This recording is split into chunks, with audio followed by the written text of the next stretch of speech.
بسم الله الرحمن الرحيم فاسألوا أهل الذكر إن كنتم لا تعلمون ওয়ালাইকুম আসসালাম রহমতুল্লাহ বরকাতুহ। এসেছে 227। ভাই, আপনি জানতে চেয়েছেন যে যদি হাসপাতালের পাশে মসজিদ থাকে বা মসজিদ হাসপাতালের পাশে থাকে একবারে, তাহলে হাসপাতালের বেডরুম থেকে ইক্তেদা করা যাবে কিনা, অর্থাৎ জামাতে নামাজ পড়া যাবে কিনা মসজিদের।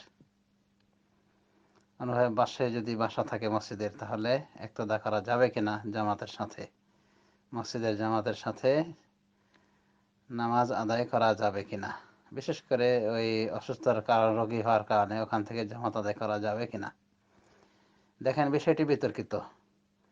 তবে এখানে কোনো দ্বিমত নাই যে যদি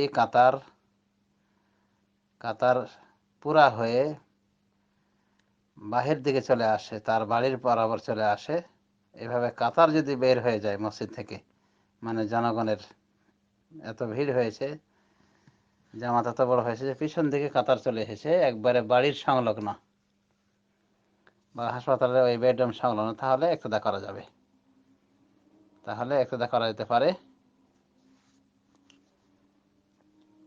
এটা জায়েজ রয়েছে। কিন্তু এমন যদি হয় যে না, কাতার ওই পর্যন্ত আসেনি, মসজিদ থেকে বিচ্ছিন্ন রয়েছে, তারপর পাশে মাঝে গাছপালা রয়েছে, দেওয়ালের ওয়াল রয়েছে, ইয়ার হাসপাতালের ওয়াল রয়েছে, বা বেড রোগীর হলের ওয়াল রয়েছে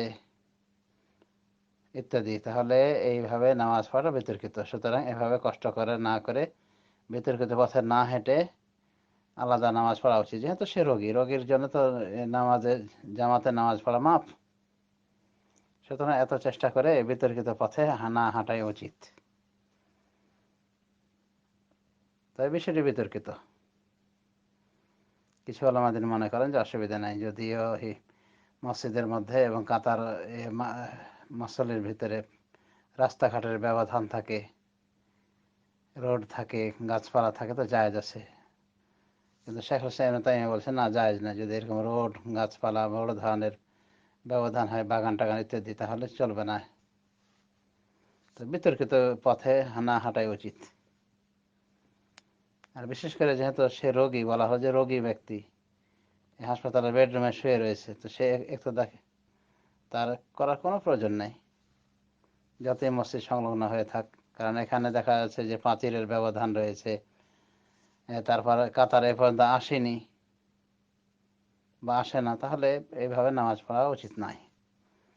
কিন্তু একটা অবস্থায় জায়েজ বলেছেন ওলামায়ে, যখন মসজিদ থেকে কাতার বেরিয়ে তার বাড়ি বরাবর চলে আসবে, তাহলে এই অবস্থা জায়েজ, এবং ইমামের কণ্ঠ শুনতে পাবে। কেউ দেখাকেও শর্ত করেছেন, তবে দেখা জরুরি নাই, কিন্তু কণ্ঠ যেন পৌঁছে, তাহলে বৈধ রয়েছে এসব সীমিত পরিসরে। আল্লাহ কুল্লি হাল, এভাবে নামাজ না পড়াই উচিত, বিতর্কিত পথে না হাঁটা উচিত। আশা করি বুঝতে পেরেছেন। ধন্যবাদ।